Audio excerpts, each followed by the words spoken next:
நீங்கள் pen 10 series பார்க்கும்போது இந்த ஒரு விஷயத்தை கன்ஃபார்மாக நோட் பண்ணியிருப்பீங்க. அதாவது பென் மாதிரி அப்பியரன்ஸில் இருக்கிற நம்ம ஆல்பிடா வந்து பார்த்தீங்கன்னா ரொம்பவே மாசான ஒரு கேரக்டரு. ஸோ அந்த கேரக்டரோட ஃபுல் ஸ்டோரியை பற்றி தான் இந்த வீடியோவில் நம்ம பார்க்க போகிறோம். அந்த வகையில் இந்த வீடியோவில் வந்து பார்த்தீங்கன்னா ஒரு சில கொஷினுக்கும் நமக்கு ஆன்சர் கிடைக்க போகுது.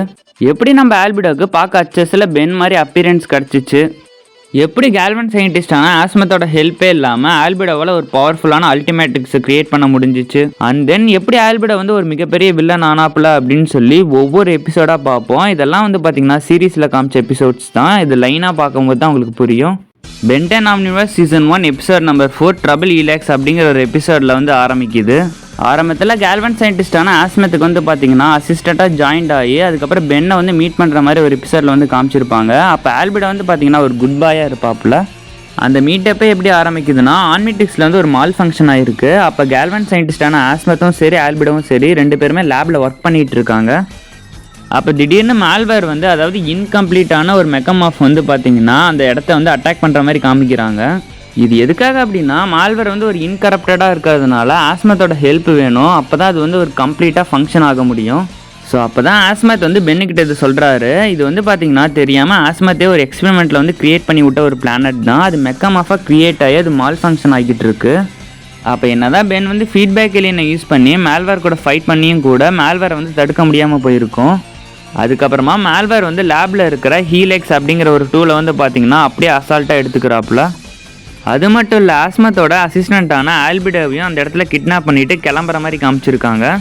அப்போ அந்த இடத்துக்கு போனால் நம்ம ஆல்பிடா வந்து அந்த ஹீலெக்ஸை வந்து பட்டி டிங்கரிங் பார்த்து மால்வேருக்கு அதை ஃபங்க்ஷன் ஆகிற மாதிரி செட் பண்ணி கொடுக்கும் போது தான் மால்வேர் வந்து அந்த ஹீலெக்ஸை ஃபங்க்ஷன் ஆக வச்சு எல்லா டெக்னாலஜியும் வந்து அப்சர்வ் பண்ணி பவர் ஏற்றிக்கிட்டு இருக்கும் போது தான் பென் வந்து டைமண்ட் யூஸ் பண்ணி ஃப்ரீஸ் பண்ணி டிஃபீட் பண்ணுற மாதிரி காமிச்சிருப்பாங்க. அந்த இடத்துல பென் காப்பாற்றினது ஆல்பிடாவை மட்டும் இல்லை, எல்லா கேல்வன்ஸையும் தான். அதுக்கப்புறமா Ben 10 alien force season 2 episode number 3ல் வந்து பார்த்தீங்கன்னா குட் காப்பி பேட் காப்பி அப்படிங்கிற ஒரு எபிசோடில் ஆல்பிடாவை வந்து பென் மாதிரி அப்பியரன்ஸ் காமிச்சிருப்பாங்க. அப்போ குவென்னுக்கும் சரி கெவினுக்கும் சரி யார் பென்னுன்னே தெரிஞ்சிருக்காது. இந்த இடத்துல ஆல்பிடாவுக்கு வந்து எப்படி ஹியூமன் ஃபார்ம் கிடச்சிச்சு அப்படின்னு சொல்லி 3 பேருமே கன்ஃபியூஸில் இருக்கும் போது தான் ஆல்பிடாவே வந்து சொல்கிறாப்புல. அதாவது ஆல்பிடா வந்து ஆன்மிட்டிக்ஸ் மாதிரியே ஒரிஜினல் ஆன்மிட்டிக்ஸ் மாதிரியே ஒரு காப்பியை வந்து டிசைன் பண்ணி அதை க்ரியேட் பண்ணி அதை யூஸ் பண்ணும்போது வந்து பார்த்தீங்கன்னா பென்னோட ஹியூமன் ஃபார்ம் வந்து ஆல்பிடாவுக்கு கிடச்சிருக்கும். ஏன்னா ஒரிஜினல் ஆன்மிட்டிக்ஸோட அந்த ஒரு காப்பியை வந்து லிங்க் ஆகிருக்கிறதுனால தான் பென்னோட ஹியூமன் ஃபார்ம் வந்து ஆல்பிடாவுக்கும் கிடச்சிருக்கும். ஸோ இந்த ஒரு ரீசனாலேயே பென்னு வந்து ஆன்மிட்டிக்ஸ் யூஸ் பண்ணுறது வந்து ஆல்பிடாவுக்கு சுத்தமாக பிடிக்காது. ரொம்பவே கோவமாகி ரெண்டு பேருமே ஃபைட் பண்ணிக்கிட்டு இருக்கும் போது தான் ரெண்டு பேரோட வாட்சுமே லிங்க் ஆகிருக்கும், அதாவது க்ளோஸாக என்கவுண்டர் ஆகிருக்கும். அப்போ தான் நம்ம ஆல்பிடாவோட ட்ரெஸ் கலர் ரெட் கலரில் மாறி இருக்கும். அது மட்டும் இல்லை, ஆல்பிடாவை நல்லா நோட் பண்ணிங்க அப்படின்னா ஆல்பிடாவோட கண்ணும் வந்து ரெட் கலரில் தான் மாறி இருக்கும். அதுக்கப்புறமா ஆஸ்மத் வந்து அந்த இடத்துக்கு வந்து ஆல்பிடாவோட டூப்ளிகேட் ஆன்மிட்டிக்ஸை வந்து ஆஸ்மத் எடுத்துக்கிட்டு இதுக்கப்புறம் நீ எப்பயுமே ஹியூமன் ஃபார்ம்லேயே இரு, அதுதான் உனக்கு பனிஷ்மெண்ட் அப்படின்னு சொல்லிட்டு அந்த இடத்த விட்டு கிளம்புற மாதிரி காமிச்சிருப்பாங்க. அங்கேருந்து அப்படியே கட் பண்ணால் அதே Ben 10 alien force season 3 episode number 19 final battle part 1 எபிசோடில் வந்து பார்த்தீங்கன்னா ஆல்பிடா வந்து ஆஸ்மத்தோட லேபில் இருந்து அல்டிமேட்ரிக்ஸ், அதாவது இன்கம்ப்ளீட்டாக இருக்கிற அல்டிமேட்ரிக்ஸை வந்து அங்கேருந்து எடுத்துக்கிட்டு கிளம்புனதுக்கப்புறமா ரொம்பவே சீக்ரெட்டான ஒரு பிளேஸில், அதாவது ஒரு டனலில் வந்து பார்த்தீங்கன்னா ஒரு அல்டிமேட்ரிக்ஸை வந்து கிரியேட் பண்ணுற மாதிரி காமிச்சிருப்பாங்க. இந்த வாட்டி ஆன்மிட்ரிக்ஸ் கிரியேட் பண்ணல, ஆல்பிடா வந்து ஒரு அல்டிமேட்ரிக்ஸை கிரியேட் பண்ணுற மாதிரி காமிச்சிருப்பாங்க. அப்பயும் கூட ஆல்பிடாவுக்கு வந்து ஒரு கேல்வன் ஃபார்மே கிடச்சிருக்காது. ஏன்னா ரீகாலிபிரேட்டான ஆன்மிட்ரிக்ஸில் எந்த ஒரு கேல்வன் ஃபார்முமே இருக்காது. ஆனால் வந்து பார்த்தீங்கன்னா இந்த வாட்டி ஒரிஜினல் ஆன்மிட்டிக்ஸே ஆல்பிடாக்கு வந்து தேவைப்படும். ஏன்னா ஒரிஜினல் ஆன்மிட்டிக்ஸ் இருந்தால் தான் அதை ரீசெட் பண்ண முடியும். ஸோ அப்போ தானே ஆல்பிடாக்கு வந்து கேல்வன் ஃபார்ம் கிடைக்கும். இதனாலேயே எதிரிக்கு எதிரி நண்பன் அப்படிங்கிற மாதிரி வில்கேக்ஸ் கூட வந்து பார்த்தீங்கன்னா பார்ட்னராக ஜாயின்ட் ஆகிறாப்புல. அதுக்கப்புறமா ஒரு மிகப்பெரிய மாஸ்டர் பிளானை போட்டு ஆல்பிடாவே சோலோவாக போய் குவென்னையும் கெவினையும் வந்து பார்த்தீங்கன்னா ட்ராப் பண்ணி கேப்சர் பண்ணதுக்கப்புறமா ஆன்மிட்டிக்ஸை கொடுத்தா தான் ரெண்டு பேர்த்தையும் ரிலீஸ் பண்ணுவேன் அப்படின்னு சொல்லி மிரட்டினதுக்கப்புறமா தான் பென் வந்து பார்த்தீங்கன்னா ஆன்மிட்டிக்ஸை வந்து கொடுக்குற மாதிரி ஒரு சூழ்நிலை வந்திருக்கும். அது மட்டும் இல்லை, இன்னொரு முக்கியமான விஷயமும் இருக்குது. அப்போ தான் பென்னுக்கும் சரி நமக்கும் சரி அல்டிமேட்ரிக்ஸ்னால் என்ன அப்படிங்கிறத வந்து காமிச்சிருப்பாங்க. அப்போ தான் வில்கேக்ஸ் நினச்ச மாதிரியே வில்கேக்ஸ் கிரியேட் பண்ணி வச்ச எல்லா டிவைஸும் ஒரே எலினா டிரான்ஸ்ஃபர்மேஷன் எடுக்கிற மாதிரி காமிச்சிருப்பாங்க. ஆனாலுமே ஆல்பிடா கிட்ட வந்து அல்டிமேட்ரிக்ஸ் இருக்கும், அதே மாதிரி வில்கேக்ஸ் கிட்ட ஆன்மிட்ரிக்ஸ் இருக்கும். இப்போ அப்படியே கட் பண்ணால் ஃபைனல் பேட்டில் பார்ட் 2 எபிசோட் வந்து அப்படியே கண்டினியூ ஆகுது. இதெல்லாம் நடந்து முடிஞ்சதுக்கப்புறமா பென் வந்து ரொம்ப டிப்ரெஸ்ஸாக இருக்கும் போது ஆஸ்மத் வந்து ஒரு உண்மையை சொல்லியிருப்பாரு. அதாவது இந்த ஒரு ஆன்மிட்ரிக்ஸே உன் அங்கிள் கிராண்ட்பா மேக்ஸ்க்காக தான் கிரியேட் பண்ண அப்படின்னு சொல்லி. அண்ட் தென் அதே மாதிரியே ஆஸ்மத் வந்து வில்கேக்ஸை டிஃபீட் பண்ண உனக்கு வாட்ச்லாம் தேவையே படாது அப்படின்னு சொல்லியிருப்பாரு. ஃபைனலாக குவென்னோட மேஜிக் பவர்ஸால் வில்கேக்ஸ் இருந்த ஷிப்புக்கே வந்து பார்த்தீங்கன்னா எல்லாருமே டெலிபோர்ட் ஆகிருப்பாங்க.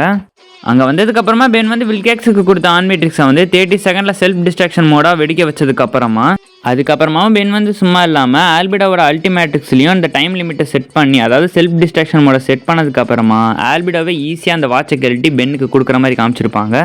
இவங்க 2 பேர்த்தையும் டிஃபீட் பண்ணதுக்கப்புறமா பென்னுக்கு வந்து ஒரு புது வாட்சாக அல்டிமேட்ரிக்ஸே வந்து கிடச்சிருக்கும். இன்னும் எக்ஸாக்டாக சொல்லணும் அப்படின்னா இந்த அல்டிமேட்ரிக்ஸை வச்சு தான் இன்னொரு சீரீஸே வந்து பார்த்தீங்கன்னா ரொம்ப மாசாக கொண்டு போயிருப்பாங்க.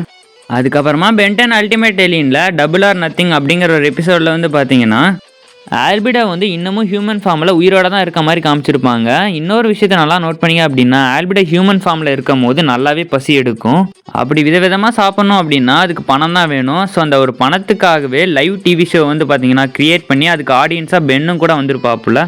அந்த ஷோ முடிஞ்சதுக்கப்புறமும் ஆல்பிடா வந்து பென்னுக்கிட்ட நல்ல விதமாக பேசுனதுனாலே என்னமோ பென்னுக்கு வந்து பார்த்தீங்கன்னா ஒரு சந்தேகம் வருது. அந்த சந்தேகத்தை தீர்க்கிற விதமாக ஆல்பிடாவோட இடத்துக்கே பென் போய் பார்க்கும் போது தான் ஒரு விஷயம் தெரிய வருது. அந்த இடத்துல ஆல்பிடா கண்டுபிடிச்ச ஒரு மிஷின் வந்து இருக்குது அப்படின்னு. இதை பார்த்து நம்ம பென் வந்து அல்டிமேட் ஸ்பைடர்மேனுக்கு அந்த மிஷினுக்குள்ளே என்ட்ரி ஆனதுக்கப்புறமா அந்த இடத்துல நல்லா நோட் பண்ணிங்க அப்படின்னா ஆல்பிடாவும் அந்த மிஷினுக்குள்ளே தான் இருக்க மாதிரி காமிச்சிருப்பாங்க. டூம்ஸ் பாம் ஆக்டிவேட் ஆகி அங்கே ஒரு பிளாஸ்டே நடக்குது. இதெல்லாம் நடந்து முடிஞ்சதுக்கப்புறமா தான் இந்த ஒரு மிஷினை பற்றியே தெரிய வரும். அதாவது ஆல்பிடா வந்து பார்த்திங்கன்னா இந்த சிட்டியை அழிக்கிறதுக்காக இந்த ஒரு மிஷினை வந்து தயாரிக்கலை, தன்னோட ட்ரூ ஃபார்மான கேல்வன் ஃபார்ம் மீட்டு கொண்டு வரணும் அப்படின்றதுக்காக தான் இந்த ஒரு மிஷினை க்ரியேட் பண்ணேன் அப்படின்னு சொல்லி ஆல்பிடாவே மென்ஷன் பண்ணியிருப்பார். ஆனால் வந்து பார்த்தீங்கன்னா இது தெரியாமல் பென் வந்து அந்த மிஷினுக்குள்ளே என்ட்ரி ஆனதுனாலேயே ஆல்பிடாவுக்கு வந்து தன்னோட ட்ரூ ஃபார்மான கேல்வன் ஃபார்ம் வந்து கிடச்சிருக்கும். ஆனால் கொஞ்ச நேரத்துக்கு தான் அது கிடச்சிருக்கும். ஆனால் திரும்பவும் ஹியூமன் ஃபார்முக்கு தான் மாறுற மாதிரி காமிச்சிருப்பாங்க. இதில் இன்னொரு விஷயமும் இருக்குது. ஆல்பிடாவால் வந்து பார்த்தீங்கன்னா ஆன்மேட்ரிக்ஸே இல்லாமல் ஏலியன் ஃபார்முக்கு வந்து மாறிட முடியும். அது வேறு எப்படி இல்லை, அல்டிமேட்ரிக்ஸ் வந்து அதில் லிங்க் ஆனதுனால தான். ஃபைனலாக அந்த எபிசோட் எண்டில் ஆல்பிடா வந்து ராத் ஏலியனை யூஸ் பண்ணி எக்கக் ஏலியனை வந்து டிஃபீட் பண்ணலாம் அப்படின்னு சொல்லி நினச்சிட்டு இருக்கும் போது தான் பென் வந்து எக்கக் ஏலியனை வச்சு ராத்தை டிஃபீட் பண்ண மாதிரி காமிச்சிருப்பாங்க. அந்த எபிசோட அப்படியே முடிஞ்சிருக்கும். அடுத்த நெக்ஸ்ட்டாக இருக்கிறது Ben 10 Omniverse season 4 episode number 7 வந்து பார்த்தீங்கன்னா திரும்பவும் ஆல்பிடாவை காமிச்சிருப்பாங்க. அதுவும் அல்டிமேட் ஹைஸ்ட் அப்படிங்கிற ஒரு எபிசோடில். முக்கியமாக இந்த எபிசோடில் பிளம்மர்ஸோட ஜெயிலில் இருந்த ஆல்பிடா வந்து பார்த்தீங்கன்னா அந்த இடத்த விட்டு தப்பிச்சு போய் திரும்பவும் எதிரிக்கு எதிரி நண்பன் அப்படிங்கிற மாதிரி ஆல்பிடா வந்து கைபர் கூட பார்ட்னர் ஆகி கைபரோட ஒரு சில டிவைஸை யூஸ் பண்ணி பென்னு மாதிரியே வேஷம் போட்டு ஆல்பிடா வந்து பார்த்தீங்கன்னா எல்லாத்தையும் ஏமாற்றிட்டு இருப்பார். முக்கியமாக ரூக்கியும் ஆர்ஜிடியும் தான். அதுக்கப்புறமா ரூக்கியும் ஆர்ஜிடியும் வந்து பார்த்தீங்கன்னா வைல்ட் வேனை யூஸ் பண்ணி அப்போ இன்னொரு விஷயத்தையும் நீங்கள் நல்லா நோட் பண்ணி பார்த்தீங்கன்னா ஆல்பிடா கிட்ட இருக்கிறது அல்டிமேட்ரிக்ஸும் இல்லை ஆன்மேட்ரிக்ஸும் இல்லை, அது வந்து பார்த்தீங்கன்னா ஒரு ஸ்டெபிலைசர் தான். இந்த ஒரு ஸ்டெபிலைசரை யூஸ் பண்ணி கூட ஆல்பிடாவால் அல்டிமேட் டிரான்ஸ்ஃபர்மேஷன் வந்து எடுக்க முடியும். அப்படி தான் அல்டிமேட் ஹியூமங்கஸரை காமிச்சிருப்பாங்க, அல்டிமேட் எக்கோவை காமிச்சிருப்பாங்க, அதே மாதிரி அல்டிமேட் ஸ்பைடர்மேன்கையும் காமிச்சிருப்பாங்க. இது 3லேயும் எனக்கு பிடிச்சது அல்டிமேட் எக்கோ தான். உங்களுக்கு இது 3ல் எது பிடிச்சிருக்கு அப்படின்னு சொல்லி கீழே கமெண்ட் பண்ணுங்கள். ஃபைனலாக எப்பயும் போல் அந்த எபிசோட் எண்டில் இன்ஸ்பெக்டர் 13 வந்து அரெஸ்ட் பண்ணியிருப்பாங்க. ஆனால் ஆல்பிடா மட்டும் வந்து பார்த்திங்கன்னா மிஸ் ஆகிருப்பாப்புல. அது வேறு எப்படி இல்லை, கைபர் வந்து ஆல்பிடா கூட பார்ட்னராக ஆனதுனால கைபரே வந்து பார்த்திங்கன்னா ஆல்பிடாவை ரெஸ்கியூ பண்ண வந்திருப்பார். ஸோ அப்போ தான் ஒரு முக்கியமான ஒரு விஷயத்தையும் காமிச்சிருப்பாங்க.